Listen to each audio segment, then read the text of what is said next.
And welcome back to the UPSC club.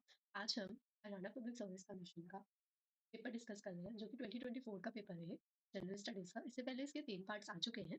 यहाँ पे already 60 question discuss करा चुके हूँ। Now it is part 4 where I will discuss further 20 questions. तो यहाँ पे हम ये देखेंगे कि किस सब्जेक्ट से क्वेश्चन आया, कैसा क्वेश्चन आया और हमें फ्यूचर एग्जाम के लिए क्या करने की जरूरत है। तो चलिए शुरू करते हैं। सबसे पहला question ancient history, medieval history, art and culture से रिलेटेड है। तो इसमें सूरदास का वर्क दिया हुआ है, दैट इज सूर सागर।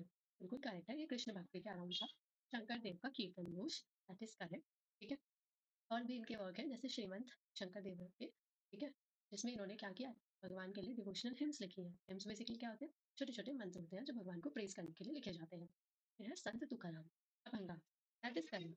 तुकाराम के जो वर्क है, जो भी, उनको अभंगास कहते हैं। मराठी भाषा में ये लिखे गए हैं। ठीक है। और उसके बाद कहीं न कहीं देखा जाए तो ये जो वर्क है भगवान के प्रेज़ में लिखे गए, ठीक है ना? तो इससे क्या हुआ कि उनके वर्क को हाइलाइट करने का मौका मिला। चलिए,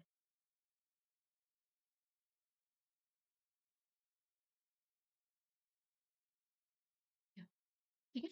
तो ये तीनों ही ऑप्शंस करेक्ट है, तो हमें option C all 3 pairs correct मिल रहा है। Now next question Guru Gobind Singh के ऊपर है। ये 10th सिख गुरु थे, जिन्होंने बहुत से वर्क लिखे थे, मेनली हिंदी भाषा में लिखे थे और ब्रज भाषा, ठीक है? आम लोगों की बोलचाल थी उस टाइम पे, तो ये करेक्ट है, ठीक है ना? अब उसके बाद नील दर्पण रिटन बाय दीनबंधु मित्रा, ये भी करेक्ट है। ये फेमस प्ले है एक, ठीक है? जिसमें इंडिगो प्लांटेशन के वर्कर्स ने बिल्कुल स्ट्रगल किया था उस टाइम पे, उसके बारे में बताया है। आनंद में contain the famous nationalist song Vande Mataram, that is correct. Bankim Chandra Chatterjee ने इसको लिखा था और आनंद में के अंदर ये मेंशन किया गया, जिसको बाद में हमने as a national song adopt भी कर लिया। अभी इसके अराउंड बहुत सारी कंट्रोवर्सी चल रही है, तो remember this. Now James mill was highly critical of Indian religion and culture. बिल्कुल करेक्ट है, जेम्स मिल जो थे, ये इन्होंने किताब लिखी थी हिस्ट्री ऑफ ब्रिटिश इंडिया। इसमें उन्होंने स्ट्रांगली क्रिटिसाइज किया था इंडियन सोसाइटी, रिलीजन और कल्चर को, और ये कहा था कि इस इंडियन कल्चर जो है सुपरस्टिशियस पे और बहुत ही ज़्यादा पुराने बिलीफ सिस्टम पे बना बना हुआ है। और यहाँ के लोगों का साइंटिफिक टेम्परामेंट बिल्कुल नहीं है। ये लोग बहुत ज़्यादा अंधविश्वास पे विश्वास रखते हैं और कहीं न कहीं इंडिया को लैंड ऑफ स्नेक चार्मर्स भी कहा था। तो बिल्कुल सही है पहला स्टेटमेंट। सेकंड है William Bentinck announced in 1835 the Persian was abolished as a court language and was substituted by English. तो ऐसा नहीं है, मतलब बात जो कही है वो ठीक है, लेकिन विलियम बेंटिक का टाइम नहीं था वो। ये टाइम कब था? जब आपका इंग्लिश लैंग्वेज को प्रमोट करने की तैयारी की जा रही थी इंडिया में। अराउंड 1835 का टाइम था। मैकॉलेज को एक ड्यूटी दी गई कि आप भई पता करिए कि इंडिया में किस तरह से एजुकेशन सिस्टम को प्रमोट किया जाए। वर्नाकुलर सिस्टम लाया जाए या इंग्लिश सिस्टम लाया जाए। वर्नाकुलर मतलब जो आम बोलचाल की भाषा थी। तो कहीं न कहीं इंग्लिश को प्रमोट किया, लेकिन जो कोर्ट लैंग्वेज के रूप में रिप्लेसमेंट हुआ ना, कि पहले पर्शियन चलती थी, फिर इंग्लिश आ गई, वो 1837 में हुआ। फिर the Woods dispatch led to the establishment of university at Calcutta, Bombay and Delhi. तो वुड्स डिस्पैच से ऐसा हुआ ज़रूर था कि हायर एजुकेशन में क्या करना चाहिए, इस बात को डिसाइड करा गया था। बट जो यूनिवर्सिटी बनाई गई थी, वो कलकत्ता, बॉम्बे और मद्रास में बनाई गई थी, दिल्ली में नहीं बनाई थी। तो इस हिसाब से केवल एक ही स्टेटमेंट यहाँ पे करेक्ट है, so option A only one statement is correct. Now the Indian National army had fighting brigades in the name of Gandhi, Azad and Subhash, ठीक है? तो आईएनए में ब्रिगेड्स थी, लेकिन वो गांधी, नेहरू, आज़ाद और सुभाष, ठीक है? जिसमें से सुभाष ब्रिगेड एग्ज़िस्ट करती थी, बट इस कॉन्टेक्स्ट में नहीं, जिस में यहाँ पे स्टेटमेंट में दिया गया है। इंडियन नेशनल आर्मी का स्लोगन था जय हिंद दिल्ली चलो, दैट इज़ करेक्ट, ठीक है? सुभाष चंद्र बोस के अंडर में जब आईएनए आई, तब उनके ये स्लोगन्स बने। Raj Bihari Bose was not associated with Indian National Army, that is incorrect. In fact Raj Bihari Bose ही थे, जो फाउंडर थे इंडियन नेशनल आर्मी के, और उन्होंने ही हैंड ओवर करी थी सिंगापुर में लीडरशिप सुभाष चंद्र बोस को। तो इस हिसाब से आपका केवल यहाँ पे एक ही स्टेटमेंट ही करेक्ट होता है। Option A only one statement is correct. The election to office of president of India is held in accordance with system of proportional representation by means of single non transferable. तो पूरा statement ये almost correct है, but ये जो non transferable है ये correct नहीं है, क्योंकि सिंगल ट्रांसफरेबल वोट का सिस्टम फॉलो होता है, ना कि सिस्टम फॉलो होता है नॉन ट्रांसफरेबल वोट का।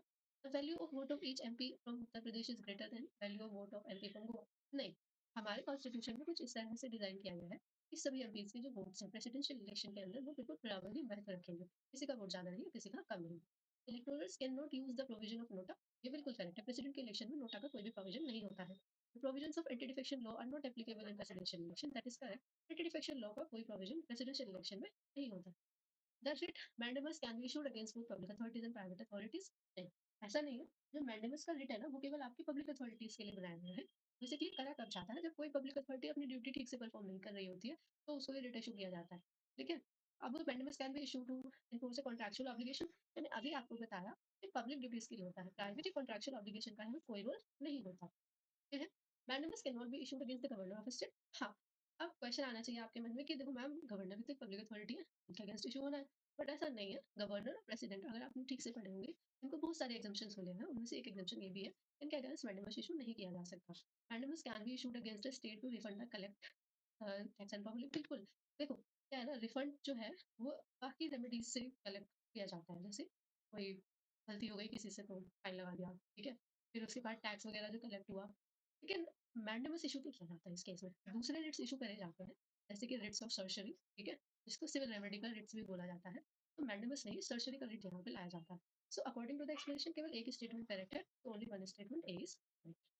Now question number 67. In order to form a new state in Indian Union, the Parliament can amend the provision of the Constitution with simple majority. That is correct. If anybody has read about the Article number 4, Parliament can form a new state or amend the related provision just by simple majority. And even this is not considered a majority most of the time. ठीक है majority के तौर पे लिया भी नहीं जाता है ठीक है क्योंकि 2 और 3 नंबर के जो आर्टिकल है आर्टिकल नंबर 2 और 3 उसमें जो भी आप कर रहे होते हो ना उसे मेजोरिटी उसको आप कहीं ना कहीं अमेंडमेंट ट्रीट ही नहीं करते हो क्योंकि आर्टिकल 4 है पहले से इस काम के लिए ना To amend the provision of DPSP, the Parliament requires a special majority. That is correct. क्योंकि कॉन्स्टिट्यूशन का कोई मेजर हिस्सा अमेंड किया जा रहा है so we need a special majority now question number statement number 3 है कि article 368 of the constitution the parliament requires special majority along with consent of half of the state तो इनकरेक्ट हमेशा ऐसा जरूरी नहीं है अगर किसी ने स्पेशल मेजोरिटी को पढ़ा हो तो स्पेशल मेजोरिटी कई तरीके की होती है जिसमें से एक ही होता है और भी बहुत सारे होते हैं ठीक है तो केवल फर्स्ट 2 स्टेटमेंट सही है तो only 2 statements are establishment of states standards of weights and measures union list में आता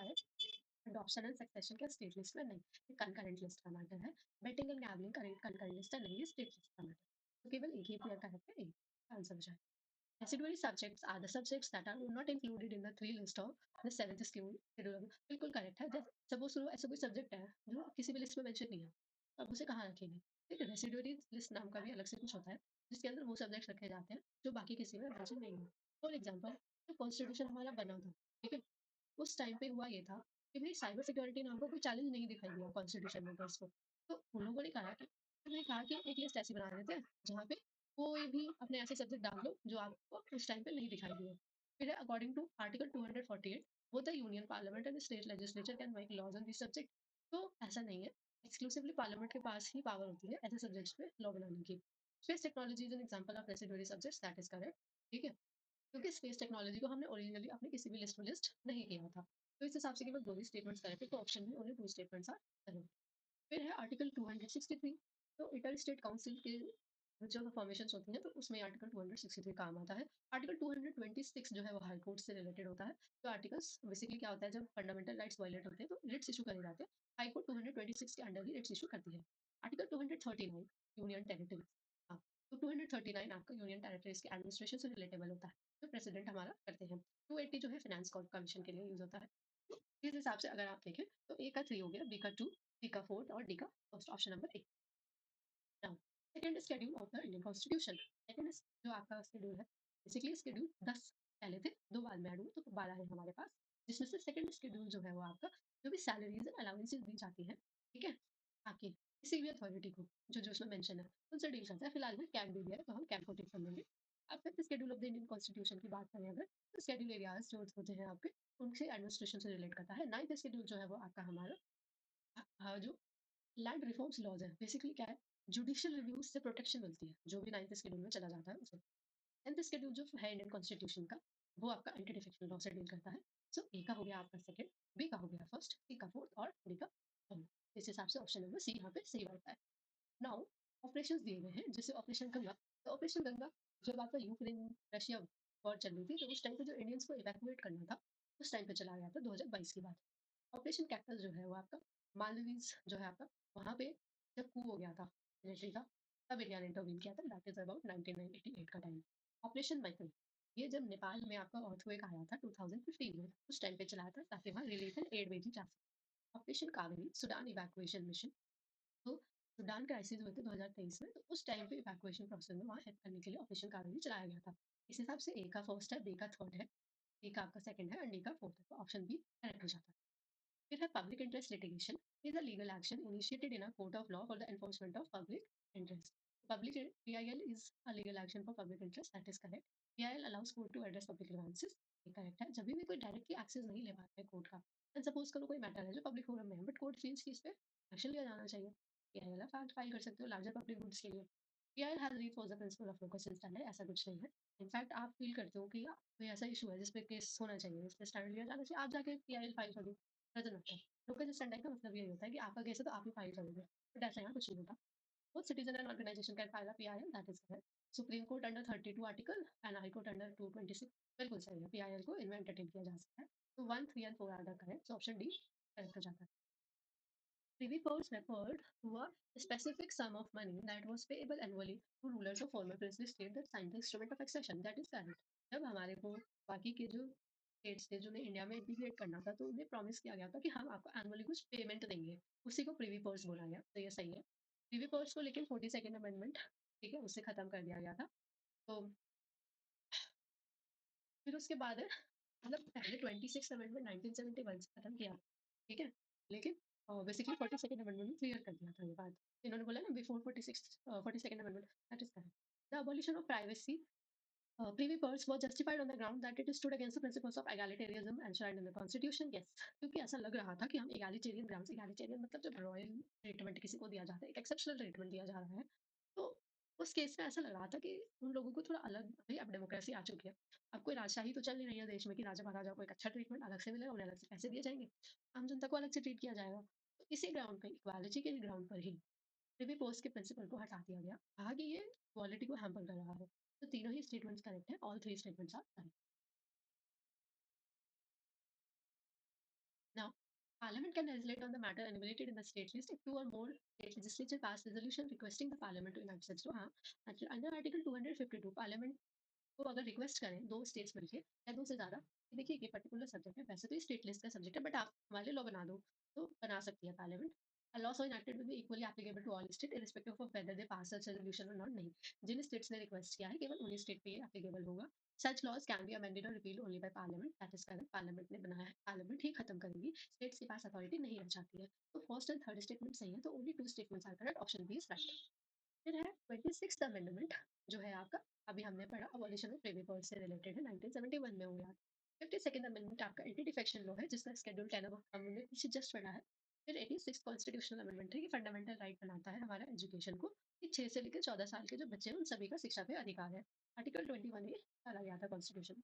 103rd कॉन्स्टिट्यूशनल अमेंडमेंट है, रिजर्वेशन फॉर ईडब्ल्यूएस। तो हाँ, 103rd कॉन्स्टिट्यूशनल अमेंडमेंट से 10% का रिजर्वेशन मिला था ईडब्ल्यूएस कैटेगरी को 2019 में।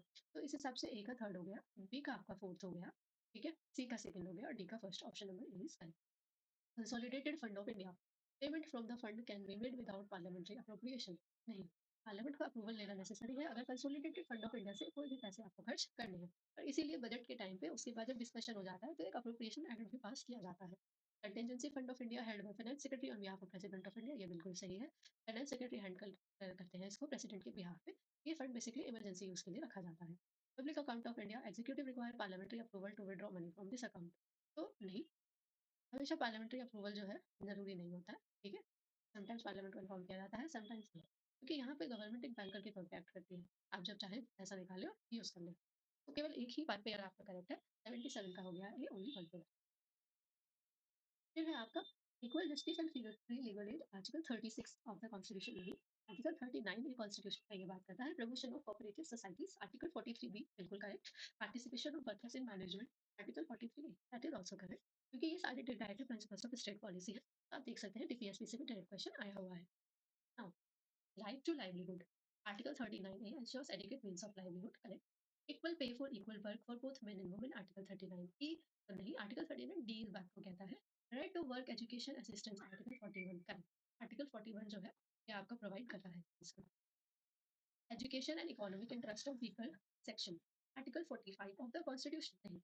Article 45 is about early childhood care and education, not weaker section.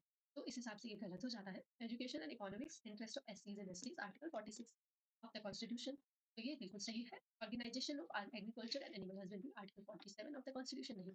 Article 48 कहता है, Article 47 talks about public health and nutrition.